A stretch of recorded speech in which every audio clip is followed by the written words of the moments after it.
Now that we have understood that we do need to change our educational systems to make sure that they are truly inclusive, let's go more in depth within this methodology, the universal design for learning.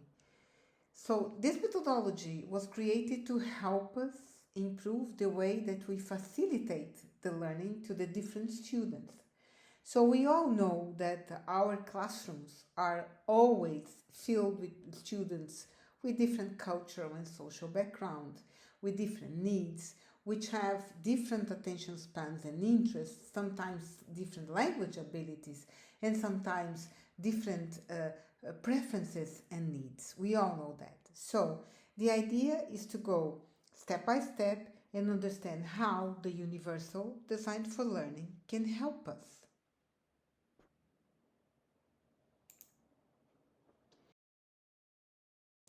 So here's something for you to reflect on.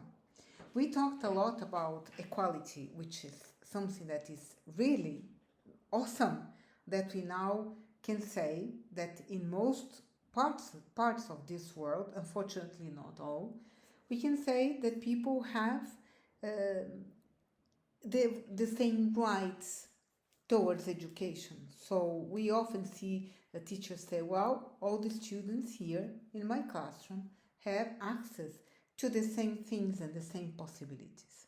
However, this is often not exactly what is necessary, as we saw in the last movie, in the previous part that we were navigating through. So the good thing is that knowing that, we can start thinking about applying the universal design. And this will lead us to a situation where everyone will need the support that they need. However, again, this is not the preferable solutions for teachers, because that means that you have to think and design something that is appropriate to each and every individual. So this is, again, it's not working for the average as equality is, but it's also not working for the edges. You are having a lot of work to make sure that you personalize and differentiate and you address the need of each and every one of your students. The best solution is if you remove unnecessary obstacles. Well, obstacles are never necessary. Sometimes they are there and there's nothing we can do about that. But if you are able to accommodate everyone at the same time, this will do a favor.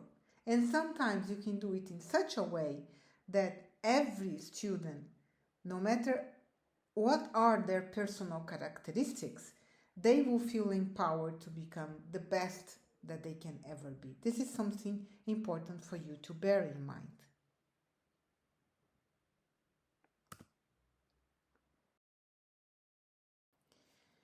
We have to be very careful not to bring stereotypes to our classroom. It's often that we imagine, well, my team of students will never be able to thrive here or there, or that particular student will never succeed in this or that. It's not up to us to decide what a student can or cannot be, or can or cannot do. All we have to decide is how we are going to empower them to be the best person that they can be. It's not our decision, because maybe someone was not born with that specific talent to become a scientist. But if they do want to become a scientist, there's nothing in the world that can actually stop them. So we have to think very carefully before we we deliver biased vision of the world, and try to be as fair and close to the needs of the students as possible.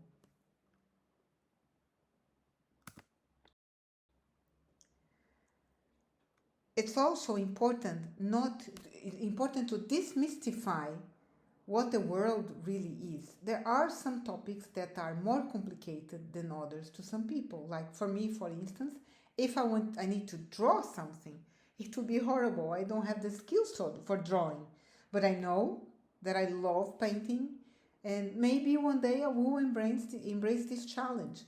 And I hope that no one will tell me, or I won't accept anyone telling me that this is really not for me.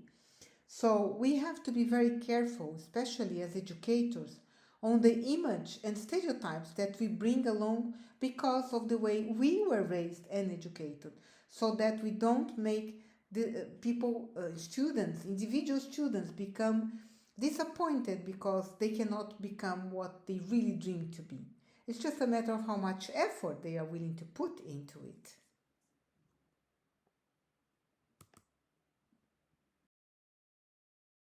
We have to make sure to avoid stereotyping in everything we present to them. Like, for instance, in the realm of science, it's very common to portray images of people that are completely different than reality. Like, for instance, many people, when they think about scientists, they will think about someone with the face of Einstein, with curly hair and their tongue, showing their tongue to us, or they will think about very ugly men, when in fact everyone can be a scientist, no matter their gender, no matter their background, no matter their social background. That is not important. The important part is, as we said, if they want to become one, they can. Some people will have to work harder, some people will need to work less. But it's important that when you portray these different professions, that you present something that is closer to the reality that they will have in their future world. Like, for instance, who said that a female cannot become an astronaut? And who said that someone coming from a developing country will never thrive in the world of quantum mechanics? Or who said that a boy cannot become the best female hairdresser? Or that an astrobiologist cannot be a girl or a boy, so on and so forth. So it's important that when you're presenting possibilities, professions, or whatever you are presenting to the students, that you are fair in the way that you portray the possibilities that they are going to have in their future professions.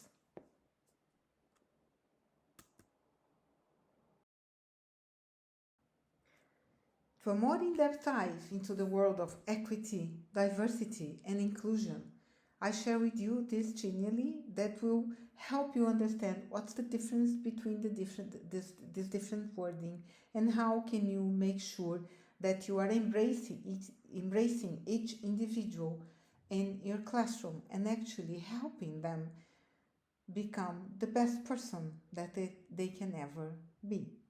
I hope you enjoy it.